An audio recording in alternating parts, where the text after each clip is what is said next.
بسم اللہ الرحمن الرحیم۔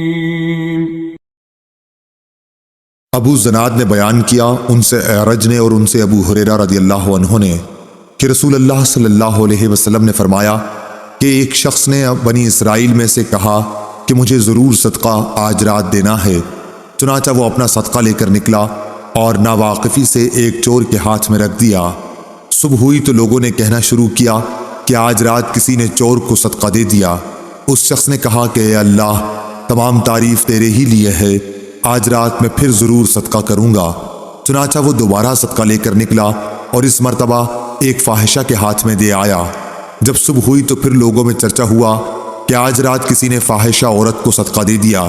اس شخص نے کہا اے اللہ، تمام تعریف تیرے ہی لیے ہے، میں زانیہ کو اپنا صدقہ دے آیا، اچھا آج رات پھر ضرور صدقہ نکالوں گا۔ چنانچہ اپنا صدقہ لیے ہوئے وہ پھر نکلا اور اس مرتبہ ایک مالدار کے ہاتھ پر رکھ دیا۔ صبح ہوئی تو لوگوں کی زبان پر ذکر تھا کہ ایک مالدار کو کسی نے صدقہ دے دیا ہے۔ اس شخص نے کہا کہ اے اللہ، حمد تیرے ہی لیے ہے، میں اپنا صدقہ لا علمی سے چور، فاحشہ اور مالدار کو دے آیا۔ اللہ تعالیٰ کی طرف سے بتایا گیا کہ جہاں تک چور کے ہاتھ میں صدقہ جانے کا سوال ہے تو اس میں اس کا امکان ہے کہ وہ چوری سے رک جائے۔ اسی طرح فاحشہ کو صدقے کا مال مل جانے پر اس کا امکان ہے کہ وہ زنا سے رک جائے، اور مالدار کے ہاتھ میں پڑ جانے کا یہ فائدہ ہے کہ اسے عبرت ہو، اور پھر جو اللہ عز و جل نے اسے دیا ہے وہ خرچ کرے۔ صحیح بخاری حدیث نمبر 1421۔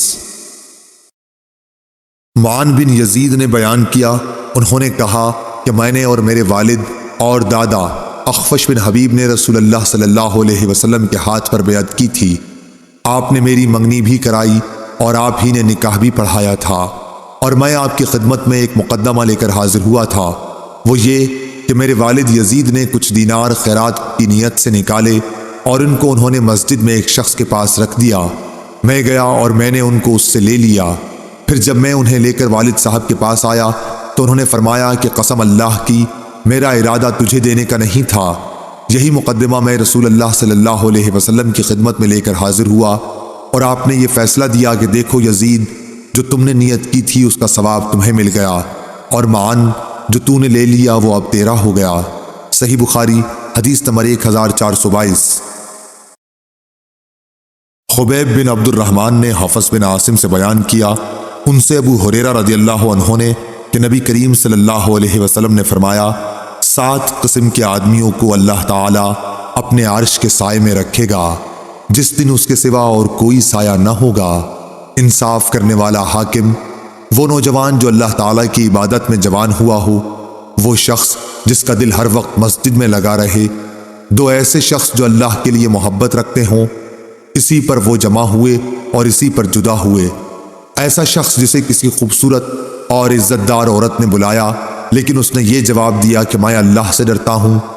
وہ انسان جو صدقہ کرے اور اسے اس درجہ چھپائے کہ بائیں ہاتھ کو بھی خبر نہ ہو کہ داہنے ہاتھ نے کیا خرچ کیا، اور وہ شخص جو اللہ کو تنہائی میں یاد کرے اور اس کی آنکھیں آنسوؤں سے بہنے لگ جائیں۔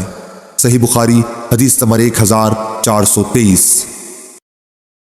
معبد بن خالد نے خبر دی، کہا کہ میں نے حارثہ بن وہب خزائی رضی اللہ عنہ سے سنا، انہوں نے کہا کہ میں نے رسول اللہ صلی اللہ علیہ وسلم سے سنا، آپ نے فرمایا کہ صدقہ کیا کرو، بس ان قریب ایک ایسا زمانہ آنے والا ہے جب آدمی اپنا صدقہ لے کر نکلے گا، کوئی اسے قبول کر لے، مگر جب وہ کسی کو دے گا تو وہ آدمی کہے گا کہ اگر اسے تم کل لائے ہوتے تو میں لے لیتا، لیکن آج مجھے اس کی حاجت نہیں رہی۔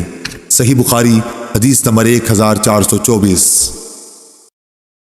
جریر نے بیان کیا، ان سے منصور نے، ان سے شقیق نے، ان سے مسروق نے اور ان سے عائشہ رضی اللہ عنہا نے کہ نبی کریم صلی اللہ علیہ وسلم نے فرمایا اگر عورت اپنے شوہر کے مال سے کچھ خرچ کرے اور اس کی نیت شوہر کی پونجی برباد کرنے کی نہ ہو تو اسے خرچ کرنے کا ثواب ملے گا، اور شوہر کو بھی اس کا ثواب ملے گا کہ اس نے کمایا ہے، اور خزانچی کا بھی یہی حکم ہے، ایک کا ثواب دوسرے کے ثواب میں کوئی کمی نہیں کرتا۔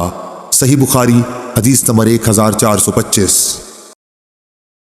عبداللہ بن مبارک نے خبر دی، انہیں یونس نے، انہیں زہری نے، انہوں نے کہا مجھے سعید بن مسیب نے خبر دی، انہوں نے ابو ہریرہ رضی اللہ عنہ سے سنا کہ نبی کریم صلی اللہ علیہ وسلم نے فرمایا بہترین خیرات وہ ہے جس کے دینے کے بعد آدمی مالدار رہے، پھر صدقہ پہلے انہیں دو جو تمہارے زیر پرورش ہیں۔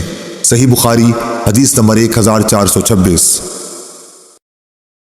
ہشام بن عروہ نے اپنے باپ سے بیان کیا، ان سے حکیم بن حزام رضی اللہ عنہ نے کہ نبی کریم صلی اللہ علیہ وسلم نے فرمایا اوپر والا ہاتھ نیچے والے ہاتھ سے بہتر ہے، اور پہلے انہیں دو جو تمہارے بال بچے اور عزیز ہیں، اور بہترین صدقہ وہ ہے جسے دے کر آدمی مالدار رہے، اور جو کوئی سوال سے بچنا چاہے گا اسے اللہ تعالیٰ بھی محفوظ رکھتا ہے، اور جو دوسروں کے مال سے بے نیاز رہتا ہے اسے اللہ تعالیٰ بے نیاز ہی بنا دیتا ہے۔ صحیح بخاری حدیث نمبر 1427۔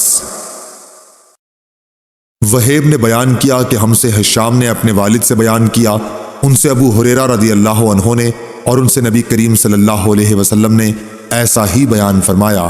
صحیح بخاری حدیث نمبر 1428۔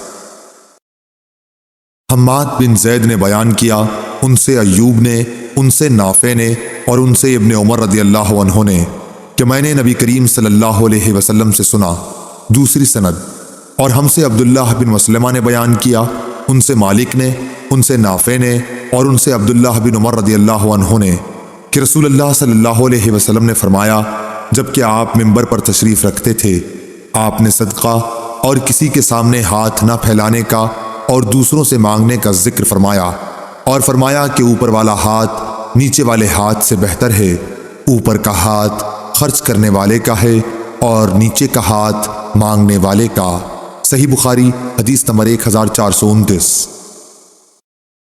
ابو عاصم نبیل نے عمر بن سعید سے بیان کیا، ان سے ابن ابی ملیکہ نے کہ عقبہ بن حارث رضی اللہ عنہ نے ان سے بیان کیا کہ رسول اللہ صلی اللہ علیہ وسلم نے عصر کی نماز ادا کی، پھر جلدی سے آپ گھر میں تشریف لے گئے، تھوڑی دیر بعد باہر تشریف لے آئے۔ اس پر میں نے پوچھا یا کسی اور نے پوچھا تو آپ نے فرمایا کہ میں گھر کے اندر صدقے کے سونے کا ایک ٹکڑا چھوڑ آیا تھا، مجھے یہ بات پسند نہیں آئی کہ اسے تقسیم کیے بغیر رات گزاروں، پس میں نے اس کو بانٹ دیا۔ صحیح بخاری حدیث نمبر 1430۔